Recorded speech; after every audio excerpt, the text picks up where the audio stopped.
UP विधानसभा में 186 पदों पर 2020-21 में एक वैकेंसी निकाली गई थी।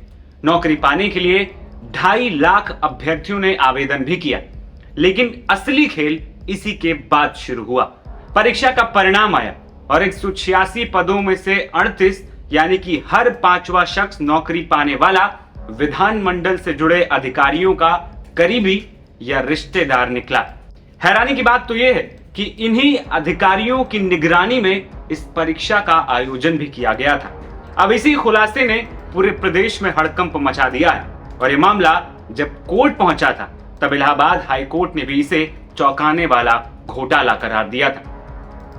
कोर्ट ने अधिकारियों की निष्ठा और भाई भतीजावाद पर सवाल उठाए और मामले की जांच सीबीआई को उस वक्त सौंप दी थी। वहीं इस पूरे मामले का खुलासा इंडियन एक्सप्रेस से जुड़े श्यामलाल यादव की रिपोर्ट के बाद हुआ। उन्होंने अपनी रिपोर्ट के जरिए इस पूरे घोटाले की एक विस्तृत रिपोर्ट पेश की है।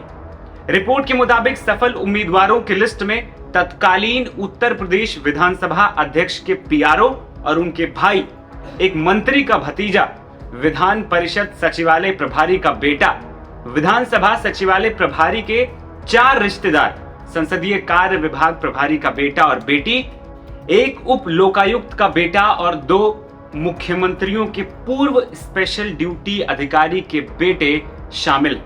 इसके अलावा इस लिस्ट में 2 private firm TSR data processing और राघव के मालिकों के रिश्तेदार भी शामिल हैं, जिन्होंने कोविड की पहली लहर के दौरान इस परीक्षा को आयोजित कराया था। इन सभी उम्मीदवारों को 3 साल पहले उत्तर प्रदेश विधानमंडल से जुड़े 2 सचिवालयों में नियुक्त किया गया था, लेकिन इस परीक्षा में असफल उम्मीदवार कोर्ट पहुंच गए।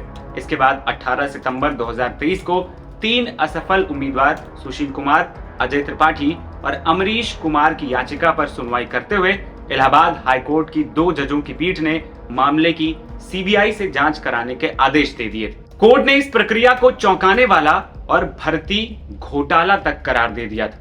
हाईकोर्ट के रिकॉर्ड के मुताबिक विधानसभा में भर्ती का ठेका broadcasting engineering and consultancy services यानी कि बीईसीआईएल को दिया गया था, जो केंद्रीय सूचना और प्रसारण मंत्रालय के अंतर्गत आने वाला एक सार्वजनिक क्षेत्र का उपक्रम है। बीईसीआईएल ने टीएसआर डेटा प्रोसेसिंग को काम पर रखा था।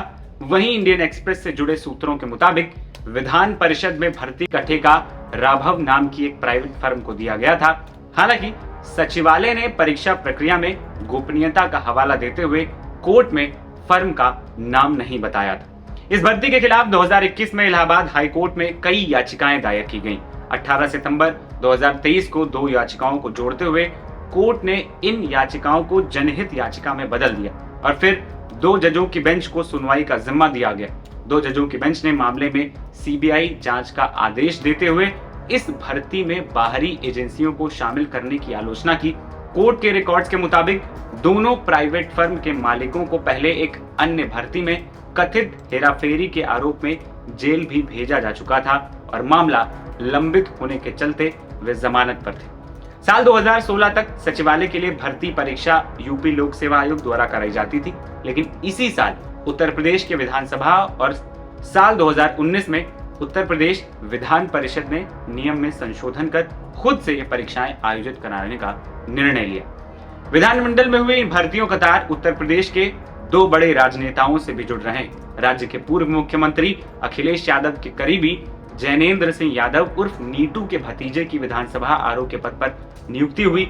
वहीं उत्तर प्रदेश विधानसभा के पूर्व अध्यक्ष हृदय नारायण दीक्षित के पीआरओ की नियुक्ति विधान परिषद के प्रकाशन विभाग में। ये एक नवनिर्मित पद था। इस बारे में इंडियन एक्सप्रेस के सवाल के जवाब में हृदय नारायण दीक्षित ने बताया था कि इसमें उनकी कोई भूमिका नहीं थी, वो उनके साथ थे और बाद में परिषद सचिवालय में नियुक्त हुए। वहीं उत्तर प्रदेश विधानसभा की अपील पर सुप्रीम कोर्ट ने सीबीआई जांच पर रोक लगा दी और इस मामले की अगली सुनवाई 6 जनवरी 2025 को निर्धारित की गई। अब सुप्रीम कोर्ट इस पूरे मामले पर सुनवाई करेगा और उसके बाद इस पूरे मामले का खुलासा हो पाएगा। मेरा नाम है आदर्श और आप देख रहे थे एनबीटी ऑनलाइन। नमस्कार।